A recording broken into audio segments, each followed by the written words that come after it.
They get that encouragement. I submit that unless you have the encouragement in the form of the risk of criminal penalties in legislation that has been on the books for 42 years, then we're going to resort back to some backroom kind of deals that I don't think any of us want to go back to. Sharpstown scandal happened. Give you some idea how long ago that was. I was graduating high school when the Sharpstown scandal was taking place. And ironically, the people, there were a few people that were indicted in the Sharpstown scandal. They actually went to criminal trial, and they did so in the city of Abilene.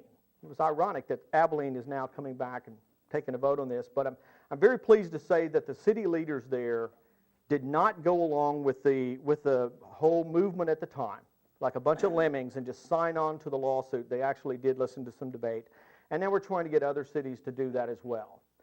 It's not our role to tell people what to do, but it is our role to make sure that the public has a right to know what the process is. And that's what we do on a regular basis with the Freedom of Information Foundation. As I said, the operation has been around for over 30 years. I'm the third executive director of this organization. I'm not sure exactly what that means, but it sounds good. I'm glad to be there, but there's plenty of work to be done.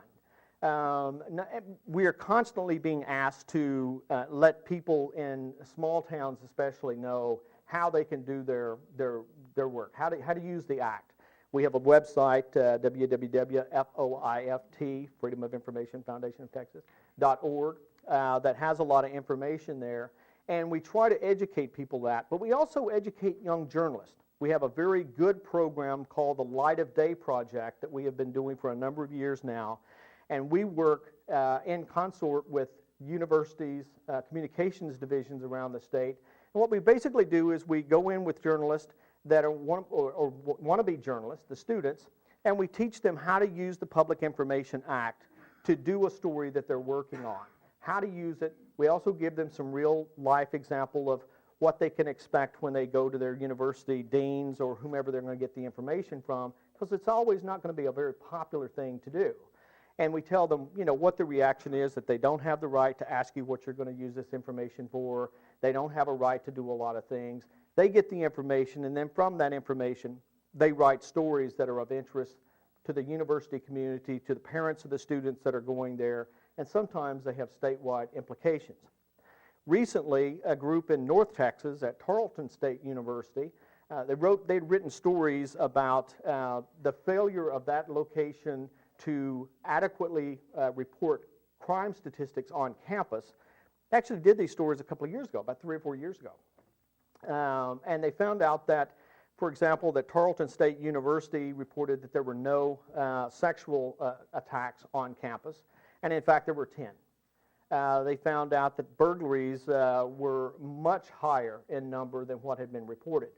And as a result of the students finding this information out with our assistants and the professors that they were going to school under, they wrote these stories, and it had a great result. And the Department of Education recently fined Tarleton State University $137,500, I think it was, for failure to follow the Clery Act, which basically says you have to report crime statistics, obviously, so parents of children considering sending them to that particular location will know what is taking place on that campus.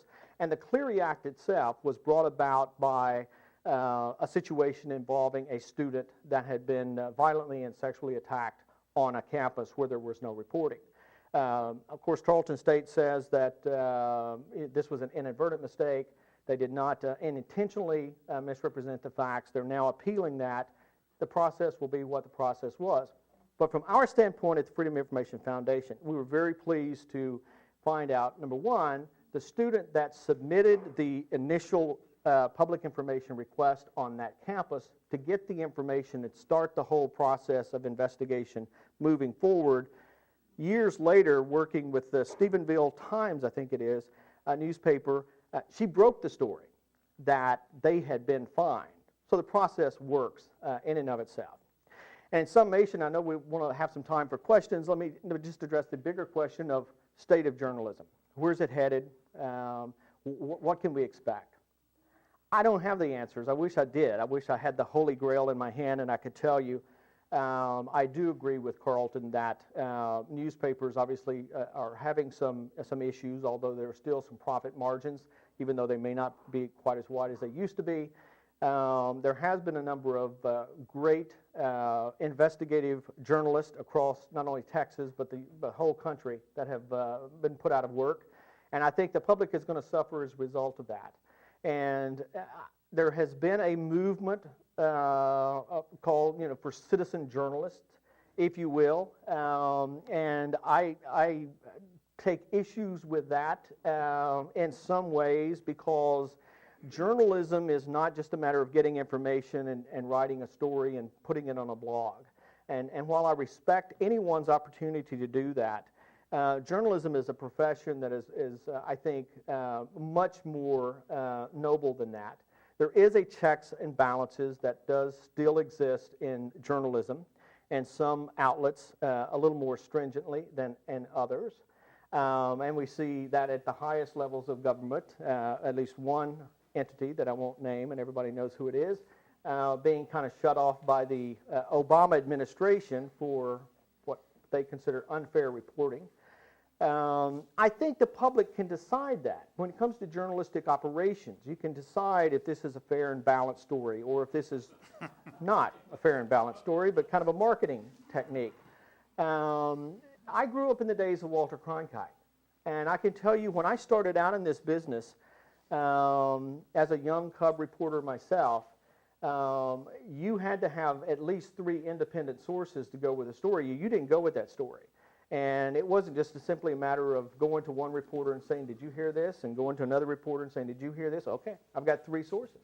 You had to have 3 confirmed sources to go with this. And it's not quite that way today, especially in the electronic media, because the competition is so fast and furious to get the story and be first and break it news and everything else. We just saw some of that recently with the shootings at Fort Hood. I was appalled by some of the national reporting, not just the local level where you might expect mistakes to be made, but at the national level, some of the speculation that was taking place with reporters trying to get one-upmanship on another operation, and they didn't even realize that Fort Hood is it's one of the largest bases in the country. And they got a lot of facts wrong and the speculation wrong, and in this age of terrorism-dominated news, you have to be very careful of what you're going to label that might be involved in that. It just makes me remember when I started in this business a long time ago. I was very fortunate to have a very, very tough news director, equivalent of a newspaper editor, and I made a mistake on my very first day at the job, and I never forgot it. And neither did he. And after that, every day I would come to work, and I would go out and do my reporting, and I would edit. In those days, it was film, not videotape. I would edit my film, and I would record my story on 8-track tapes, for those of you who remember what that is. And I would give my script and my 8-track tape and my edited film to the producer and put it on their desk and then walk away. And my news director would walk out of his office, and he would pick it up and throw it in the trash. And this went on Tuesday, Wednesday, Thursday. And I'm thinking, either I'm going to become some sort of a neurotic alcoholic if this doesn't stop, or I'm never going to make it in this business. Or B, why is this happening? I mean, I made a mistake. But the public is the one that's really being shortchanged because they're not seeing the stories that I'm doing. And they were legitimate stories. And I decided that, very brave move for a young 20-something journalist. I was going to confront my news director on Friday, and it might be the shortest career known to man, but I had to do it. And I went to him when he started to grab the information, and I said, wait, before you throw that away, please look at it.